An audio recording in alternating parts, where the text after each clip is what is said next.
What really applies to my story is like, to become the overnight success, it only takes a lifetime of, of work. I started riding dirt bikes when I was 5 years old. My dad really, he loved motorcycles since day one, but, he couldn't afford to ride himself. I mean, ride, yes, but not to go and race. He could support me and my brother, so both me and my brother, we were into riding motorcycles since day one. We both got really good really quick, so we went from just having fun on the weekends to competing in trials. So our thing was trials because where we are from, the city where we are from, it's really known for that annual big trials that happened there back in the day.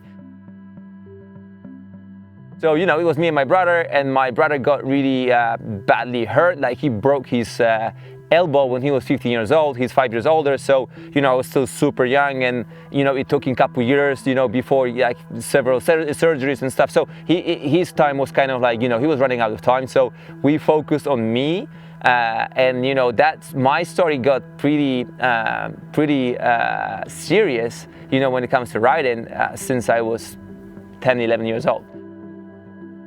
But as I was 12-ish, that was when everything got really serious. I got invited to Spain, to come and test with the factory supported team. So, things started rolling, since then. So yeah, it was, like I said, it just took my whole youth to get ready to become an overnight success. I mean, I did compete in trials. I rode dirt bikes. We had the dirt bike at home, so I used to ride. I used to go with some, I didn't really do much riding with friends, but when I did ride some dirt bikes, So I even done a 6-day, in Poland back in the day. So I was familiar with dirt bikes, with riding motocross, and, it wasn't something new for me, but I wasn't never focused on that, right? So that kind of helped me a lot that day at Erzberg, the day you're talking about, 2007.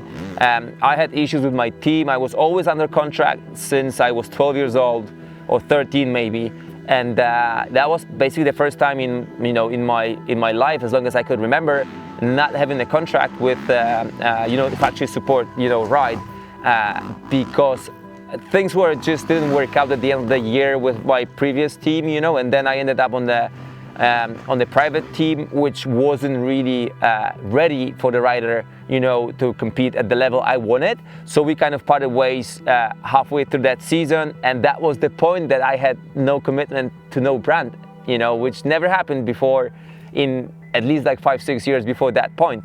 And me and my friend who was supposed to race Erzberg, he got hurt before Erzberg, but he had his spot. He was a Red Bull athlete. He was a good an established enduro rider, enduro GP guy in Europe. So we were actually sitting in the city center of Krakow, and I think we were having a meal and maybe having a beer. I don't even remember. And he goes like, "Hey, you heard of Erzberg?" I said, "Yep, it's happening this weekend, and I can't go, but I have a spot. You wanna go?" I'm like, "Yeah, why not?"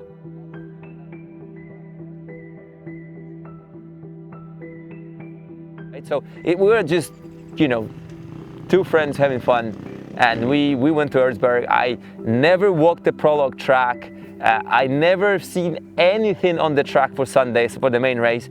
It was a weekend off for me. I didn't even know that you had to do that, So what happened is, like, when it's a true story. So like, we are sat on the start line, and we're warming up the motors, and the guy goes, kill the engines, and I thought like he's gonna brief us on something, and then the flag goes. I'm like, holy shit, what happened?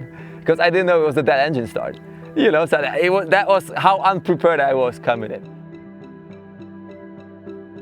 From there, it's just, I started like going as far as I could for as long as I could, and then, like, no joke, at one point I'm like, I thought I was off the track because I was alone, because I was leading, which I didn't know. And then, I got to the checkpoint, and the guy is like, "Yeah, man, you're leading." And I'm like, "Oh, that's why I'm alone." So this is what I was like, I was trained for years to deliver results. This is when I said, "Oh, this is serious. It's time, the fun stays there, and right now we're going to try to win this race." And I did. like I said, the overnight success, I was familiar with signing contracts, with talking and choosing the bike and choosing the material. So it wasn't like, I was thrown into some environment that I wasn't familiar with. I was familiar with everything that was happening, just in a different discipline. So basically, at that time I was already talking to a team that I was supposed to ride for trials the following year. So I almost had a deal that almost it was there on the table, just waiting, for the final approval, for the final, adjustments to it, So then, the KTM thing, the whole enduro thing, the dirt bike thing came about, and it was a big decision, because I was one of the younger, riders, in the trial scene, being only 22, I think, at the time. So, hey, I, really wanted to be a trials, a pro trials rider. But then on the other hand, I never won a world championship at trials till that point. And I kind of showed up at this, race, and I won. So maybe the universe is trying to point me in the right direction, right? So we had a lot of, conversation with my family, with my brother, with my dad. We always, stick together, and we still do till today. I always value their, input when things are, when I decide on things. And so I didn't say yes straight away. I got an offer from KTM. I got an offer from basically all the big brands, out there. So every single, manufacturer wanted me on board, which is awesome. Especially having a year like I had, when things, the year before, my team, like we, split and this and that. So it was cool. It was something awesome. But then, it took me like a week, to make up my mind. And I said, like, let's do it. I think it's gonna work, and it worked. Yeah, I got to a point. It's not a secret for me. I love racing, but I also treat my racing as business, which I'm not afraid of saying because it is true. At the end of the day, we love what we do, but at some point, you gotta, if you commit to it, like you're not doing the other stuff that you could have done if you wouldn't be racing. So it's gotta be both at some point, So for me, I got to a point that I didn't enjoy racing anymore. I was at the point where I didn't have to race for a living anymore. And I thought, like, I was completely burnt out. Like I had a lot of success, before, when I said I was done, and I felt like I had enough. At this point, I thought that I was done forever, but I also knew that it might have been a break. But you cannot go and tell your sponsors I need a break for a year or 2 or 3, or maybe I'll never come back. So, I said I was done. But knowing that I can still win, which I did, I won my last race. It's kind of like leaving the door open for whatever is going to come later, right? But I really needed that, downtime. Like I was under pressure since I was 15 years old. So like my head had enough. I needed a break, and it literally, like after 6 or 7 months, I was ready to be back. Like, but of absolutely not doing anything, but not only not doing anything, knowing that I don't have to do anything tomorrow, in a month, or even in a year, so that's the difference. That's a real downtime for your brain, because if I would say, hi, I'm taking a year off, it would be still there. Hey, next year you're racing January 7th, so you better start getting ready this day, because if not, it's going to be late. So, it was kind of for me was, I believe that year off gave me extra 5, 6, 7 years, into my career, which you think, when we're talking 20 years, dude, that's like 40%. It's pretty crazy. Johnny Walker moved to Andorra. He also got a place in Spain, so he was kind of like next door. So he was calling me every now and then, hey, you want to go and ride? And I was like, yeah, why not, right? I've got nothing doing anyway. So I kind of like started going with him once a week. Then we started riding twice a week, and I said, hey, this is fun, and this and that. And then, at some point, the West thing, they presented the West series. And I'm like, dude, just, like all the different off-road disciplines together. I was like, I think that might be fun. But that was it. I left it there. And then I think maybe 3-4 months in, when I was riding a little bit with Johnny and that, I thought like, I think at 32, I'm still young enough, to try to do, try to race this championship. And then, and that's it. And like, I took another few weeks just to make sure that this is what I want to do. And I was like, okay, let's do it. And here we are 5 years later.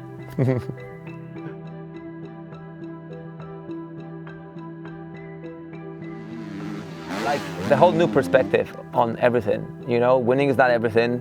Being so focused for so long, like it takes a toll on you, but it takes a toll on you because the way you are, it's you put all that pressure on yourself by yourself, and that's it. This is what you learn. Like, it was definitely an important year of my life, So I wouldn't say it changed me, because when I still go racing, I still go out there and try to do my best.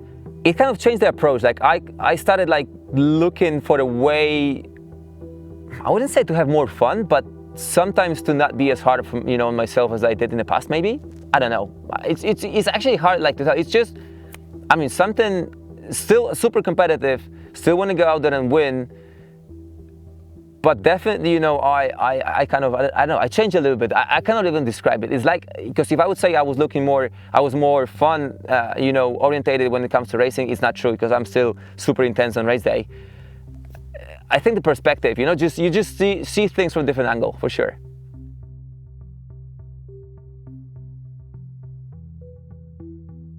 I got an email, a guy called Oscar, claiming that he's an agent of Taddy Blazusiak. I was like, what kind of scam is this?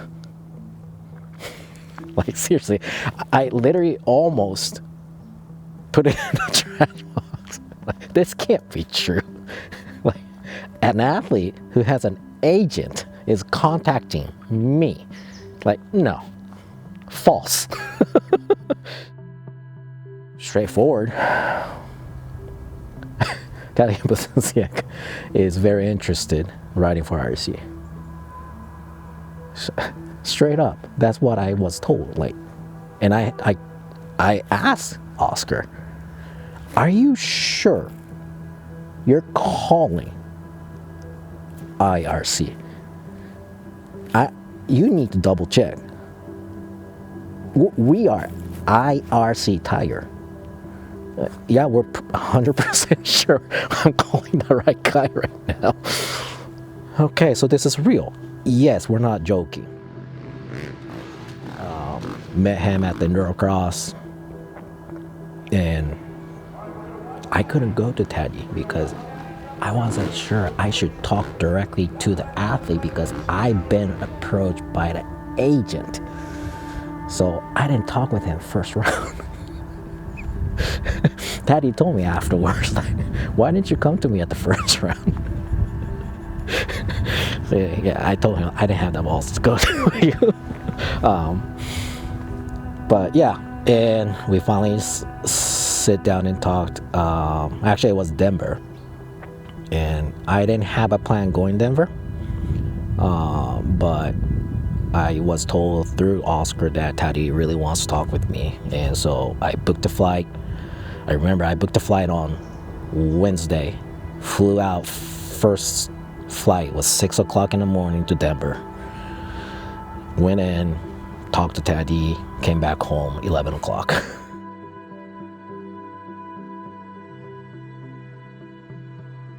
That conversation was mainly making sure Taddy is understanding that he's talking to RC. Same thing with Oscar.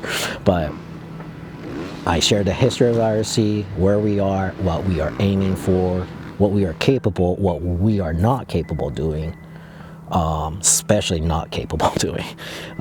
So I wanted to make sure his expectation is achievable for us. And yeah, the words from Taddy was all positive, that he is understanding everything, and he told me that thank you for being so open and honest to me. And he said, let's talk more. Let's make this happen. And we are here.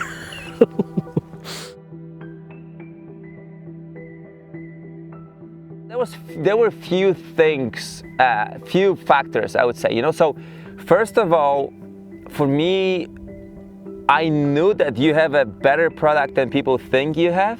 So that was the first thing. I knew it even before we did tests. So I never signed before I really, got a chance, to ride the tires. And then when I did, I just confirmed what I already knew. But then the decider was you guys being super committed to endurocross. And for me, endurocross, I built my success around endurocross. Like endurocross, super enduro for me was the most important discipline in the world. Like for me was my thing. So seeing your commitment to endurocross was the biggest thing. I knew I really wanted to help the company that committed to a sport that made me who I am. I think it's going to be a fun couple years, more than a couple years, a fun adventure for all of us, and we're still going to be, going as hard as we can on race day, but we're going to try to develop the best possible tire, for the guy who wants to have fun. Thanks for having me, guys, and let's do it.